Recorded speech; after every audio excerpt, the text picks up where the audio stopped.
Yeah. Sometimes life has different plans. Our weekend started with our AC suddenly giving out. Yeah. And before we knew it, our entire weekend looked completely different. So let's show you how it started. So this is where it all began. Ang AC talaga, it's not cheap, di ba? No. Yan yung expense na ayaw nyo magkaroon. Ilang years na tayo? Actually, 2008. So bali 18 years. It served this. 18 years. It served it Grabe, well. no? Oo. Tapos ang unas, tapos pa, sabi pa nung guy, we can replace it or replace the motor, di ba? Oo. $500. So gagasta kami ng $500, pero sabi niya, eventually you have to replace it. Kumbaga, parang band-aid lang yan. Oo. So, Kasi ang unit talaga dapat palitan lahat. kasi ang life naman na AC is mga 12 to 18. So Yeah. actually, na to, gamit na gamit. Gamit. Oh, sulit yan. Diba? So our weekend is going to be like really expensive. We didn't have any choice kasi super init ngayon. Oo. Talagang tagaktak yung pawis. Bad timing. Dapat nasira na lang to pag Oo. winter. Tapos si Haven naman, hindi makatulog for how many Why, you days? think you could? It's so Ako hard. makatulog din ako. Ako, hindi. So Super ayun. init. Ayan. So tomorrow darating na yung mag-install. So samahan niyo kami.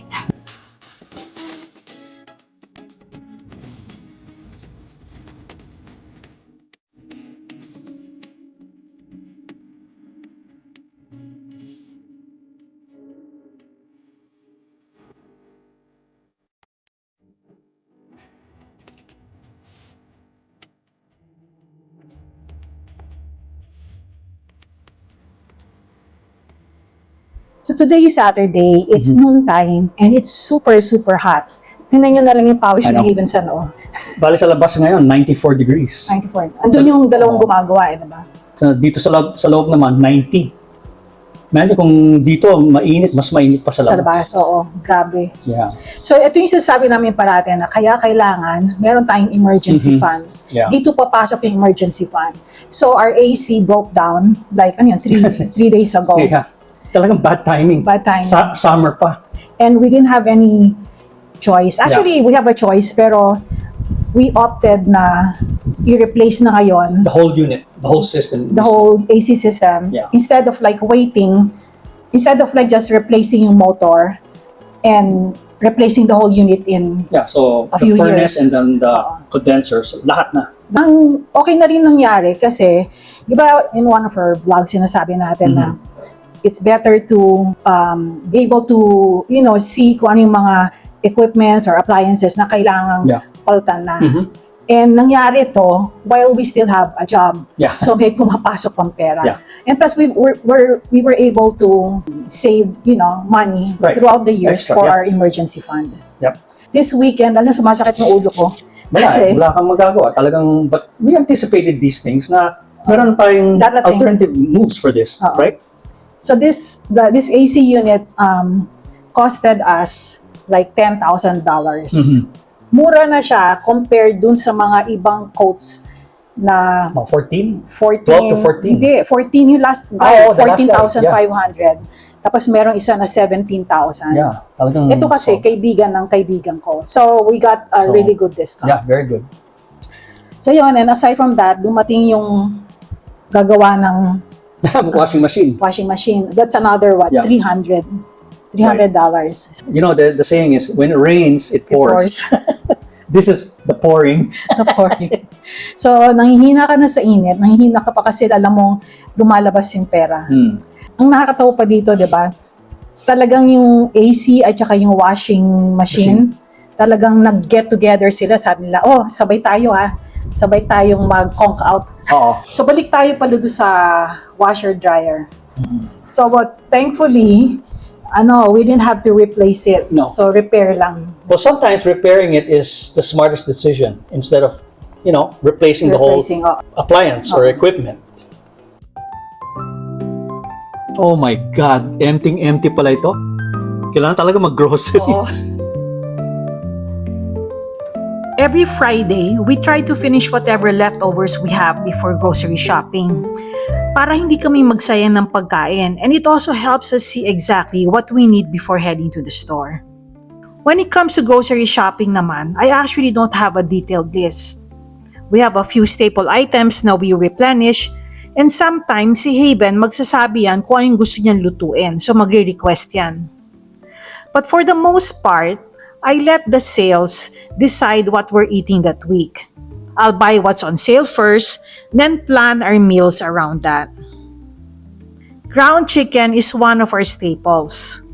It's affordable. It's a lean source of protein and it's so versatile. So nagagamit ko to in so many different meals. We also buy lots of vegetables kasi it's something that we eat almost every day. And once we get home naman, that's when I usually decide what we'll be eating for the week based on what we bought. Itong system na to has worked well for us over the years and it keeps us flexible while still taking advantage of good deals.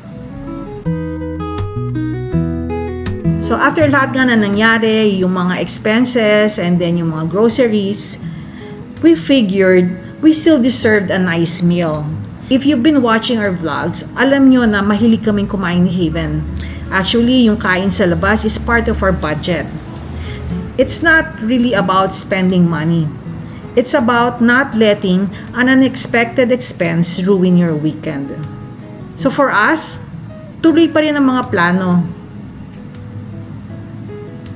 So this definitely turned out the most expensive weekend in a very long time. Mm-hmm. Between, replacing our AC and repairing our washing machine, groceries, and, having lunch today, we spent around more or less like $10,500. The thing is, some of the expenses are expected. Yes. Pero some of them also are unexpected or surprising. Sabay pa eh. Kasi we knew eventually that we would be replacing our AC. Yes. Pero hindi namin alam na it would happen this weekend. Tapos yung washing machine, isa pang surprise yun, di ba? Ganyan talaga ang buhay ng isang homeowner. Kasi no matter how much you plan, you don't see these expenses coming your way. But you know what? We didn't let this ruin our weekend. Oo. Diba? Tuloy pa rin. Syempre. We still did our grocery, kumain pa rin kami sa labas. Yeah. And, it didn't stop us from doing what we're supposed to be doing. Yeah. Just because now we're spending, a lot. Doesn't mean na madiderail kami. Oo. Tuloy pa rin. Tuloy Anong pa rin plano? ang ligaya. Syempre, go. And honestly, kami ni Haven, we think that that's the biggest takeaway for us. Kasi, financial planning isn't about avoiding expenses. That's impossible. It's about talaga putting yourself in a position na if something happens like this, na you'll be able to handle it and still enjoy life. We can really control naman talaga if something breaks. Yeah. But what we can do is prepare for it. And this weekend reminded us why that's so important. So guys, that ends the video today na medyo iba yung format natin ngayon. Pero sana nagustuhan nyo. And thank you for watching mga señoritos and señoritas. Ingat kayo and we'll see you in our next vlog. Bye!